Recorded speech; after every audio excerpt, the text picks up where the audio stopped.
Então, gente, essa história de ir para lá, a gente espalhou a notícia que a gente estava indo para fazer curso. E, nossa, elas ficaram admiradas. Nossa, a Ieda tá levando o Luiz, porque eu era ajudante. Tinha um monte de cabeleireiro lá no salão, já estava na profissão, e quem estava indo era eu. Eu falei, nossa, a Ieda é muito legal com o Luiz, ele deve ter um super potencial para estar levando. Mas nós, não era isso, não. A gente foi de loucura mesmo. Né? A gente foi para catar a mochila nas costas, imaginando que a gente ia ficar 4 meses e depois ia viajar. E aí quando chegou lá, que acabou a gente ficando em Londres e foi essa coisa, a gente foi se enturmando, mas um curso desses que tinha do Vidal Sassoon, do Tony Guy, que eram os salões melhores na época, o Alexandre em Paris, que você pagava para passar um dia dentro do salão, custava uma fortuna.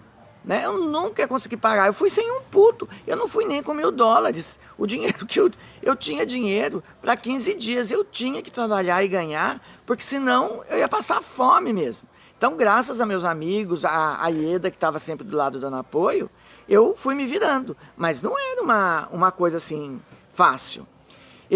Curso eu acabei fazendo porque a Ieda ficou menos tempo que eu, e aí ela tinha feito amizade com uma senhorinha que tinha um salão.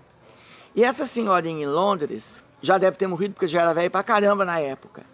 Todos os grandes cabeleireiros passavam pelo salão dela.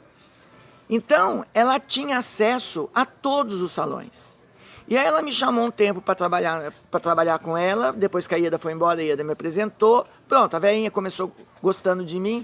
E aí tudo que tinha de apresentação que era inacessível para quem não era de lá, porque era feito muito para os ingleses, ela me enfiava no meio. Então me enfiou no meio de um tal de masterclass. Eu não podia fazer, porque eu não tinha registro de cabeleireiro, não tinha as coisas que precisavam. Mas ela me levou e eu fiquei lá, passei o tempo todo conhecendo o cabeleireiro, assistindo. E era um curso legal, que eram assim, então, eram 10 cabeleireiros iniciantes e 10 top. Então, cada cabeleireiro desses iniciantes, levava uma modelo para fazer um corte de cabelo. E aí, ficava com um desses top. Mas era os top mesmo, de Londres.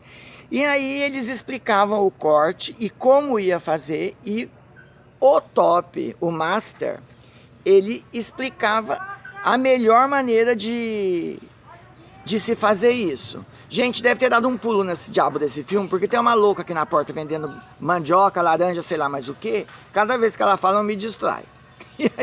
Bom, enfim. Então esse era um curso legal. Aí fui uma vez no Mundial de Cor da L'Oréal, que era o campeonato mundial. Todo mundo que ganha nos países ia para Londres e fazia o coisa. Então aí isso também, os cabeleireiros de lá estavam muito por dentro, mas ninguém sai do Brasil para ir lá para assistir. E acabei indo. E teve uma vez que foi muito engraçado. Na Embaixada Americana veio um cabeleireiro dos Estados Unidos. Ele veio com a equipe inteira. E aí ela arrumou o convite para mim. Não, Luiz, nós vamos. Aí, bora. Fomos e já passamos por um monte de detector de metal. Lá vou eu de novo, né? Mas não me revistaram, deu tudo certo. E aí quando a gente entrou, ela me deixou lá na cadeirinha sentada e ela foi lá nos bastidores para falar com o cabeleireiro, que inclusive era amigo dela. Aí ela chegando lá, eu lá sentado. O maquiador da equipe deles, eles tinham ido jantar no restaurante indiano um dia antes e tinha dado um piriri no menino, o menino não pôde ir. E aí ele não tinha ninguém para fazer a diretriz de maquiagem. Ele tinha a equipe de maquiador, mas não tinha diretriz. E estava todo aí, ela virou e falou, olha, eu tô com um rapaz aí que ele é maquiador. Ele pode perfeitamente fazer isso para você, mas ele não pode receber, porque ele é estrangeiro, ele não pode. Mas você pode fazer assim, pega ele, faz para ele e depois você dá uma semana dele no seu salão para ele ver como que vocês trabalham. Aí um ajuda o outro. O cara é ótimo, me chamou. Até hoje eu não entendi para que precisava daquilo. Porque era assim, tinha 10 modelos, por exemplo, que iam com determinado tipo de roupa. eu fazia uma maquiagem e os outros era a equipe que fazia. Eu só dava mesmo a diretriz daquilo. Olha que coisa idiota, porque que não pegou um, mas graças a Deus. Lá fui eu, fiz aquilo e aí ele me levou depois para ficar uma semana no salão dele, vendo o trabalho, como que eles faziam. E aí me levou depois pro salão do moço, eu fiquei lá, era uma semana, eu fiquei 15 dias. Porque eles começaram a ver algumas coisas que eu fazia, às vezes eles pediam para eu fazer, eu fazia, e eles começaram a ficar impressionados. Como que algumas coisas eu sabia fazer, porque o jeito que eu fazia era muito intuitivo. Eles não tinham essa intuição. O deles era assim, eles tinham faculdade, né, de hairstylist, muito chique, e eu não tinha nada, eu era um nada, né? A gente aprendia no Brasil na raça. E aí eles queriam, então eu acabei ficando uma semana para ver, e depois eles arrumavam o modelo, e eu passei mais uma semana, e eles pedindo para eu fazer algumas coisas, e para eu explicar por que eu fazia daquele jeito. No fim acabou que a gente trocou curso, e aí realmente deslanchou, porque eu fui fazendo amizade com as pessoas, não cheguei a trabalhar em salão, mas aí começavam, alguns salões chama aquele brasileiro porque ele faz umas coisas de um jeito diferente. Aí lá ia eu, quer dizer, podia ter sido um tiro no pé, mas eu dei muita sorte naquele período.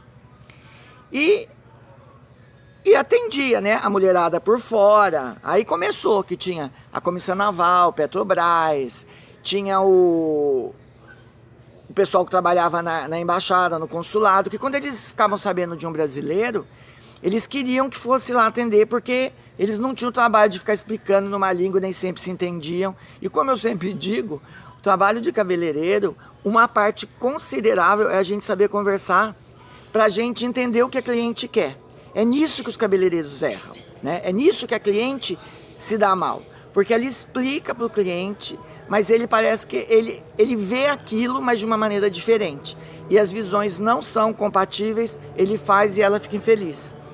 Então, lá, imaginem, numa língua diferente, então elas queriam, e bora lá, acabei, que os dias que eu não trabalhava em lanchonete, em restaurante, eu cortava cabelo dia e noite. Foi um pega, mas foi muito, muito legal para mim. Me enriqueceu profissionalmente muito. Essa é a parte que eu me enriqueço. Beijo no coração. Abraço, dê sapatão e fui, galera. Até!